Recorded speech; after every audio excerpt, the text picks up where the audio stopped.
Halo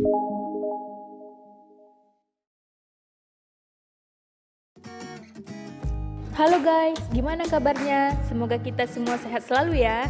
Dalam beberapa bulan terakhir ini, dunia sedang dihadapkan dengan sebuah pandemi mematikan yang bernama COVID-19. Pandemi ini telah menyebar ke hampir seluruh negara di dunia, termasuk di Indonesia sendiri. Sejak kemunculannya di Indonesia pada awal Maret lalu, pandemi COVID-19 telah banyak mempengaruhi aspek kehidupan masyarakat, baik itu secara ekonomi, sosial, maupun keagamaan. Hingga saat ini, jumlah kasus positif COVID-19 di Indonesia masih menjadi yang tertinggi di Asia Tenggara dan terus bertambah setiap harinya. Nah guys, dalam langkah mengendalikan penyebarannya, berbagai upaya dan prosedur telah diterapkan oleh pemerintah dalam mengurangi penyebaran COVID-19. Salah satunya adalah dengan melarang masyarakat untuk melakukan pembentukan kerumunan di tempat umum. Loh, emangnya apa sih kerumunan itu? Menurut Gustav Le Bon, dalam bukunya yang berjudul The Crowd, A Study of Popular Mind, didefinisikan bahwa kerumunan atau crowd merupakan sejumlah individu yang berkumpul bersama.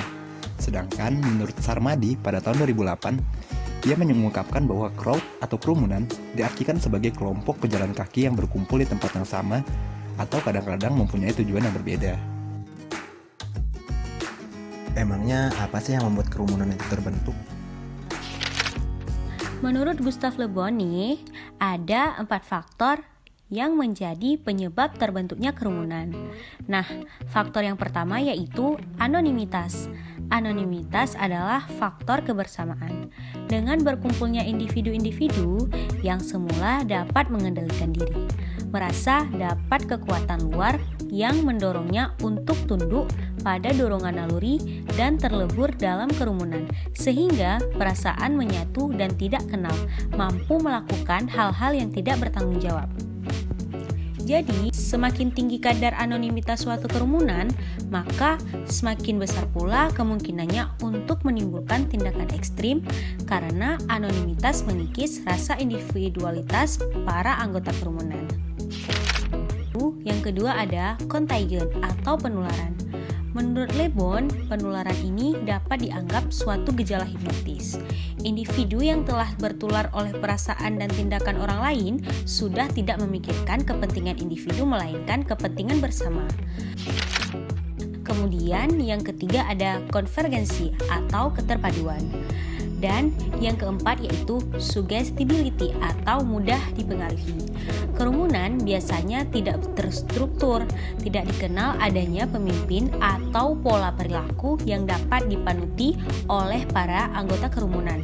Sehingga dalam suasana seperti itu, orang berperilaku tidak kritis dan menerima saran begitu saja. Terutama jika saran itu meyakinkan dan bersifat otoritatif, akan tetapi siapa induk atau yang memulai sulit ditentukan. Ada beberapa tahap yang harus dilewati dalam proses pembentukan kerumunan. Yang pertama adalah fase warming up. Dalam fase ini terjadi proses yang menimbulkan perasaan-perasaan dan persamaan tujuan, sehingga akhirnya individu menjadi lebih kolektif. Yang kedua adalah fase agresif, di mana seseorang yang telah masuk ke dalam massa akan kehilangan kepribadiannya. Pada tahap ini nih muncul bentuk-bentuk perilaku negatif seperti sikap destruktif dan juga ofensif, di mana kedua sifat ini memerlukan penyaluran dan sasaran yang jelas. Bila tidak, akan menimbulkan gerakan massa yang liar dan bisa berakibat fatal. Hal ini karena individu telah kehilangan egonya dan berada pada tatanan jiwa kolektif. Lalu apa saja sih contoh dari kerumunan? Ada banyak banget nih contoh-contoh dari kerumunan atau crowd. Menurut Bloomer, yang pertama adalah the causal crowd. Kerumunan jenis ini biasanya digerakkan oleh tarikan waktu pada rangsangan yang sama. Misalnya nih, kerumunan orang yang melihat kecelakaan di pinggir jalan. Lalu ada the conventionalized crowd atau crowd yang terbentuk menurut kebiasaan. Contohnya, kerumunan orang-orang di stasiun kereta. Pernah lihat dong orang-orang yang berkumpul karena memorgoki seorang maling atau sedang menghajar pencopet? Nah, kerumunan seperti itu tergolong ke dalam an acting crowd yang agresif dan bertindak atas suatu tujuan tertentu. Selanjutnya, yang terakhir adalah an expressive crowd. Nah, tujuannya ini adalah sebagai bentuk ekspresi dari kepentingan pribadi. Tidak mempunyai tujuan yang jelas dan kadang-kadang diwujudkan dalam bentuk kesenangan-kesenangan. Nah, contohnya ini seperti konser musik, pagelaran seni, kerumunan penonton sepak bola, hingga flashmob. Gimana? Sekarang udah lebih tahu kan tentang kerumunan? Nah, seperti yang kita ketahui, pada sebuah kerumunan tentunya ada banyak sekali orang yang terlibat di dalamnya, menempati lokasi yang sama, dan cenderung berada pada jarak yang sangat dekat satu dengan yang lainnya. Hal ini tentunya akan meningkatkan risiko penularan COVID-19. Apalagi nih, individu tersebut akan berinteraksi dengan individu lainnya. Duh, kebayang kan gimana kerumunan bisa menjadi media penularan yang sangat baik untuk virus ini?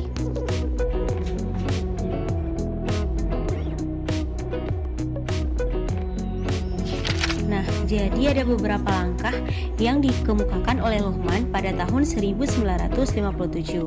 Yang pertama yaitu dengan cara menangkap dan menyingkirkan pembuat keributan. Yang kedua, kita dapat menghadapi kericuhan dengan pameran kekuatan atau show of force. Yang ketiga yaitu mengisolasi wilayah kerumunan dengan membuat lingkaran polisi dan melarang orang memasukinya.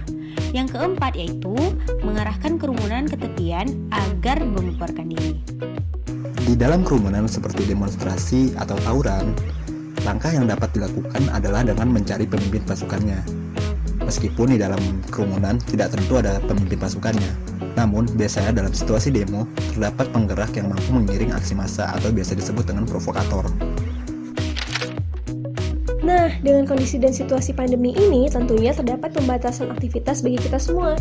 Segala aktivitas yang menimbulkan kerumunan seperti konser, nonton bola, atau bahkan demonstrasi harusnya ditunda dulu nih untuk membantu memutus mata rantai penyebaran COVID-19. Karena itu, usahakan untuk menghindari aktivitas yang bisa membentuk kerumunan ya, dan tentunya tetap di rumah aja.